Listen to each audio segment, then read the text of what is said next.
back. Hi! I'm Leisa Holland-Nelson Bowman Lombardi, the fashionista, bio babe, meaning biography, not biology. You don't say. And Coach Nelson, the greatest football coach who's never walked a sideline, here with my beautiful, blessed, brilliant, black, and bossy. No, you're bossy today. Well, Yeah, okay. I can sometimes be bossy, but I'm not the other things. You're not. Well, you are beautiful. You're not black. Thank you, though. but I'm not black. Yeah. I that's try. okay. I have We been know. trying since the day I met you. We know. But I can't get there. It's okay. Okay, your You have turn. me. Introduce So, yourself. Shavonnah Robert Schreiber, the other half of Culture Club HTX, the executive producer, the eighth wonder of the world, and the parliamentarian. It doesn't work. But who are we here with today? We have some super We're exciting so guests. excited. Well, our at this baseball guy. boyfriend, Scott, is Hi, continuing my with name is us for Scott. this segment. Say hello. I'm always happy to be with you too, and I'm particularly happy to be here because of your guest. Oh, Okay. yay. So She's let me ducking. introduce our guest. Bio Today babe. we Who are do we joined have? by Dr. Shelly deZevallos, president of West Houston Airport, commercial pilot and aviation leader. A Houston native, Shelly started her aviation journey sweeping hangars at just 8 years old. I didn't even know how to hold the broom.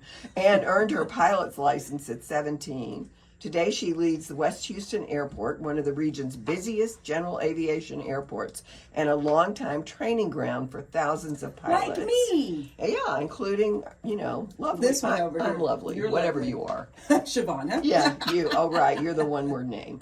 Like Anyway, Oprah. she also serves on national and state aviation boards, helping shape the future of the industry while encouraging more women and young people to pursue careers in flight. And just as an additional bio on our beloved baseball boyfriend, Scott, Oh, you're he is beloved also today. a pilot. Did I call him that? You called him beloved. Oh, well. Yeah. Anyway, also a pilot and This is what we do. past chair of Lone Star Flight Museum and kind of part of the founding of Lone Star Are Flight you chair Museum. emeritus now? Well, I was chair. I He's stepped a aside big as radio chair voice. 2 years ago, and I've been on the board since early 2000. But no, Bob Waltrip founded the museum, and Okay. I've just been pleased to be a part of it for the last 20 years or so. And being so cool. Okay, but we're here to talk about Shelly. It's Women's History Month. Yay, Super finally. excited. I know, finally. We've been counting down. Right. So this gives us an opportunity to celebrate trailblazers like yourself. And so when you think about women who helped you take flight, so literally and figuratively, I know your father probably is the person who got you into flying, but we're talking about women because Women's History Month. So who comes to mind? Well, first of all, thank you for the opportunity to be here. Of I always love course. flying, and I'm so glad you fly at West Houston Airport. It's great to see know. you, and we need to see you back. I Okay? know. Are you still taking lessons, Shavonnah? I need to go. Once you start, you keep going forever. Okay. You have to keep, you never stop training. Okay. It's like spin class. Anyway, Shelly. So who has encouraged you when you think of women who've paved the trail for you? I said that I love this question because there are so many unsung heroes that are women. I'm going to sit there and tell you about somebody who is been very personally a personal friend of mine, and I knew her even before I started flying. Her name is Debbie Harvey Wren. Debbie Wren Harvey. Sorry, I made that mistake. Debbie Wren Harvey.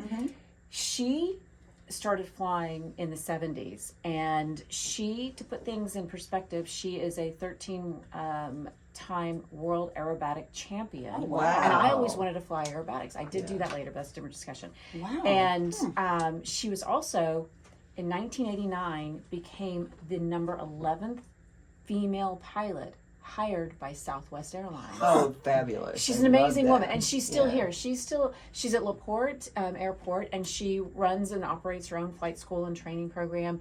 Amazing woman, and FBO, which is it's called a fixed base operation, but it's basically a gas station for airplanes. Wow. And just I never phenomenal. knew what FBO was. Yeah, Thank now you. got this. Well, Thank you.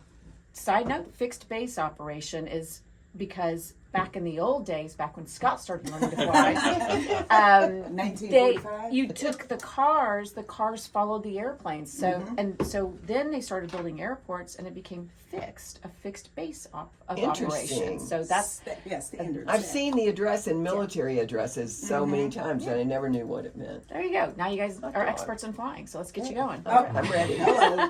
She won't let me fly her, but that we'll get there. So you've worn so many hats. You're a pilot. We've already talked about that. You're the president of West Houston Airport. You're also a mom and a wife and friend, board member, mentor.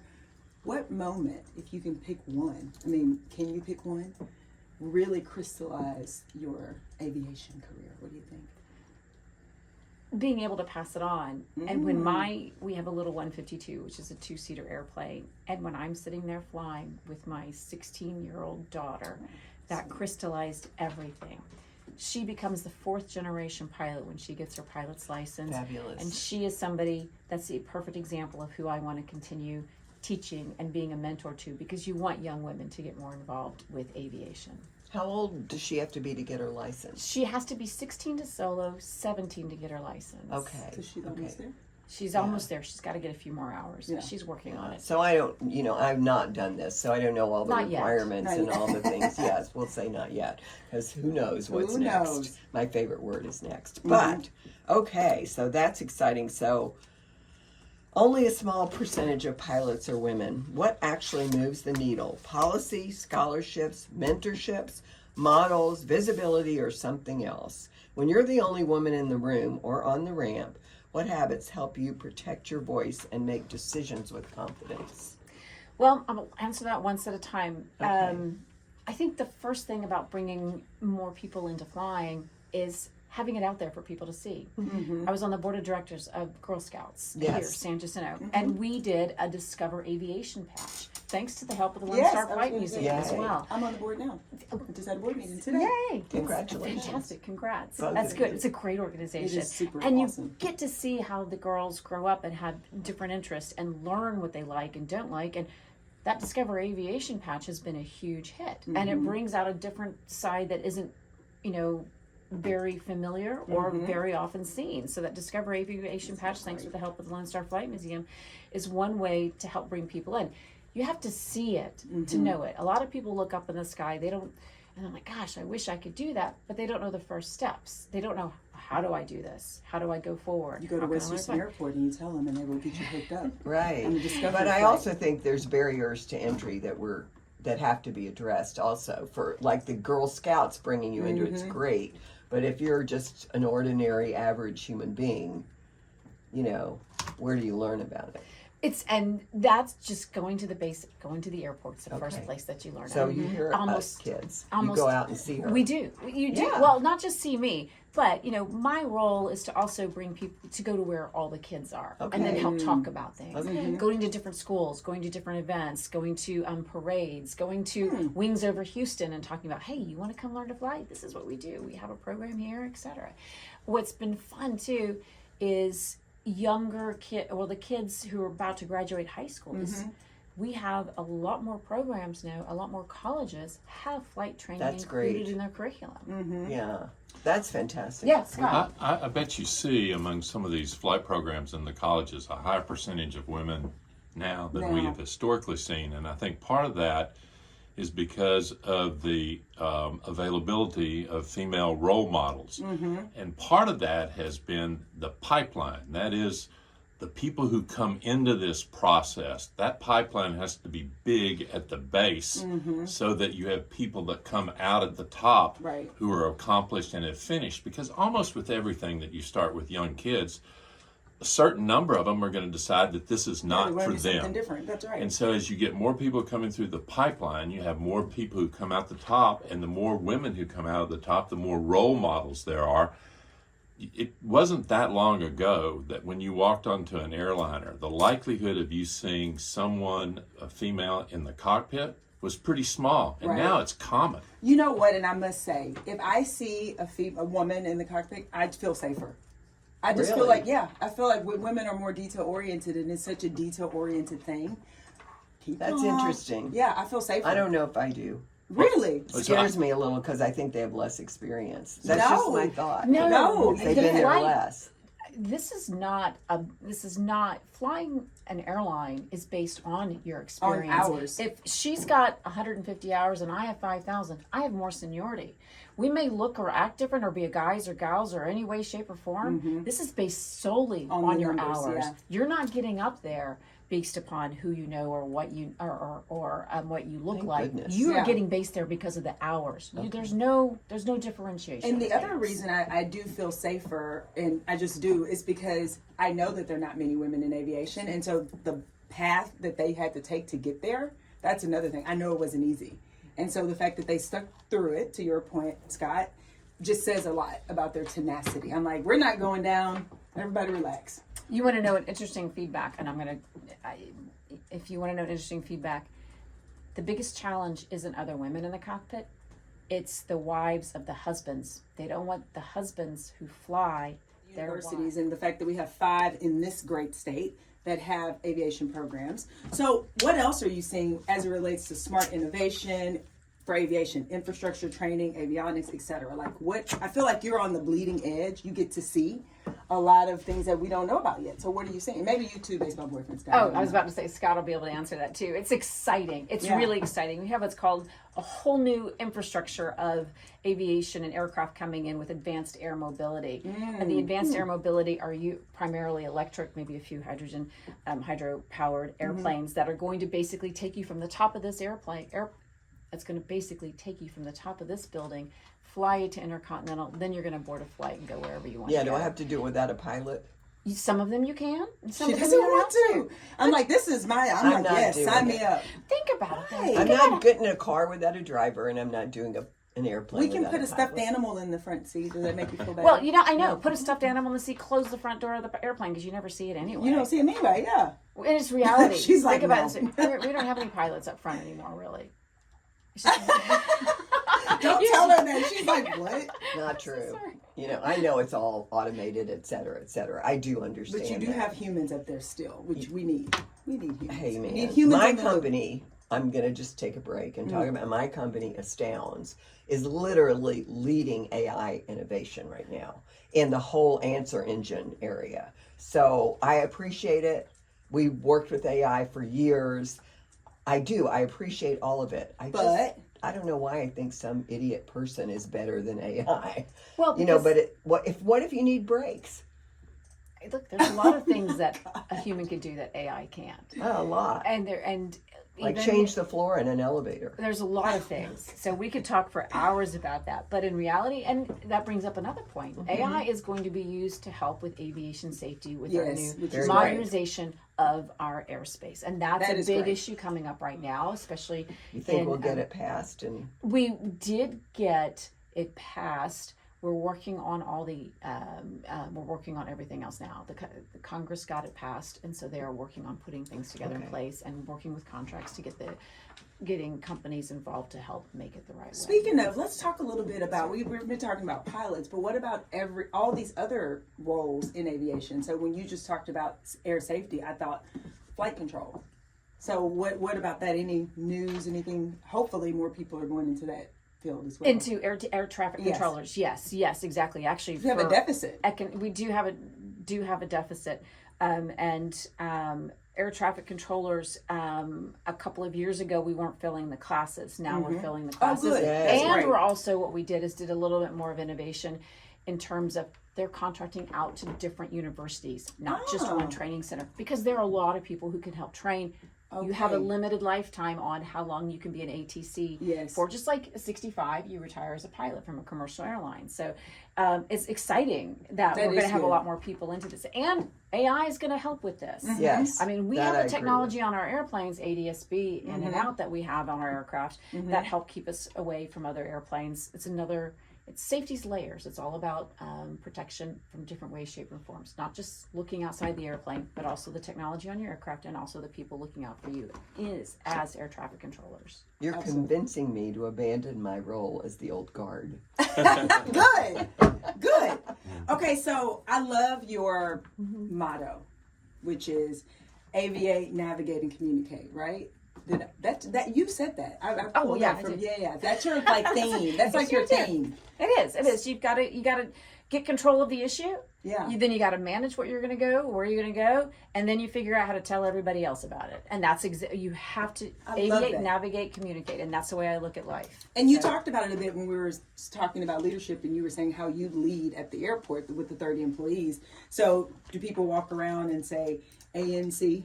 You just say that? No. Hey, you should start taking that. I love an acronym. Yeah. A-N-C.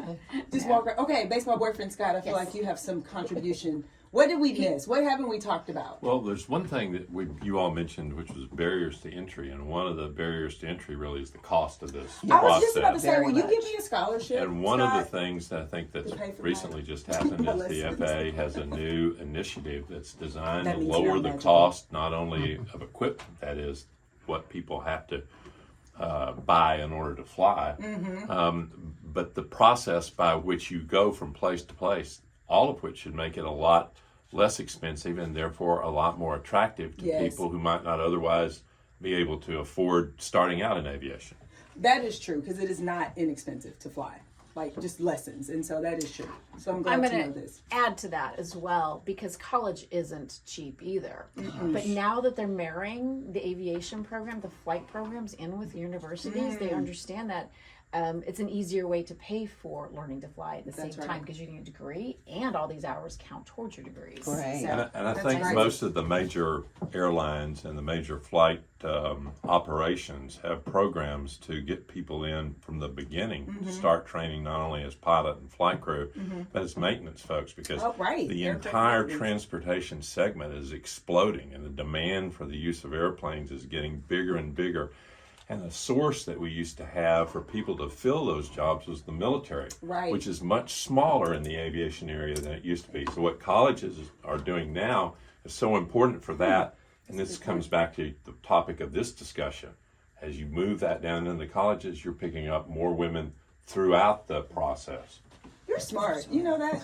yes, he You is. are. No, that's... He is very smart. You're smart, but that's very well said, because you're right. Like, I'm thinking, I agree with that.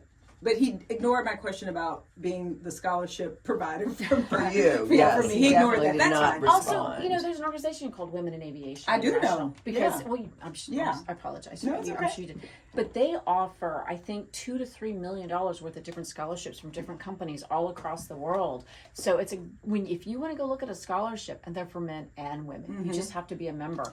Go through it. Go I've through and aged look out, at I this. think, my friend. But No, that's very no, sweet. because they have specifics on it, not just young ladies, not Okay, men and good. women. Now you're- but now you're they talking. will do ATP check rides for people if you've got the commercial. If you're certain, you know, they'll do if you're looking for business aviation. I mean, and it has all Okay. these companies. I So. got one more question. Yes. We have a lot more, because we have some Well, rapid fire. I know we're going to Yeah. do the rapid Yeah, fire, that's but gonna be so before fun. the rapid fire, what does it cost to become a pilot?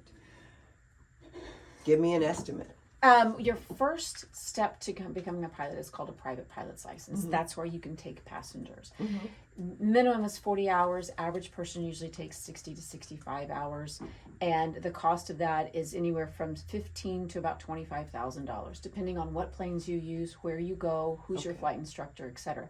You can fly in older planes. You can fly in airplanes with air conditioning. You can fly in airplanes that don't have air conditioning. You can fly in glass cockpits. You can fly in the steam gauge, which there's a lot of different variables to it.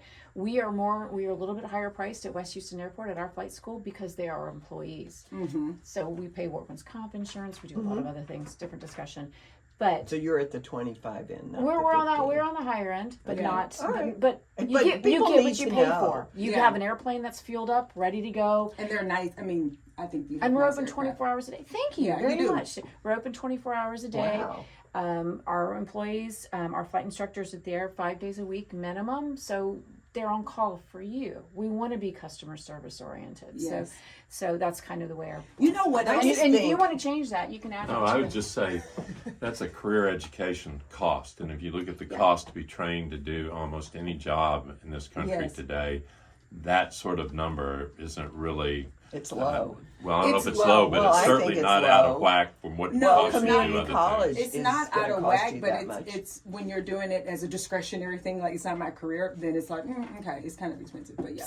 Anything. But I'm going to go get a scholarship. You're going to get an ROI out of it one way, shape, Yeah. or form. And when you sit there and you think about it, if you're sitting, it does cost a lot. You get your private, you get your instrument, you get your commercial license, you get your CF, your certified flight instructor, and then you go get your hours and get a job. But if you're going to go to the airlines after 7 hours of being in that airline, you're making really nice six figures. Really nice six figures. sure. And that's continued to grow. We need, I think is the number, and correct me if I'm wrong, Scott, we need, I think it's 32,000 pilots between now and 2060. Wow. We don't Yeah. have that coming through the pipeline. Hello, people. I think that's right. Captain Shavonnah I here. think that may be an annual number. Yeah. Okay, so rapid fire. Sure. Okay. Lovely, you go first. First aircraft you fell in love with. Fell in love with a 152. It's the simplest airplane to fly. It's so easy. You can take it in and out of everything. And I think it's probably near and dear to my heart because my dad gave me my first flight lesson in a 152, and yet I'm working with my daughter in a 152. Oh, I love that.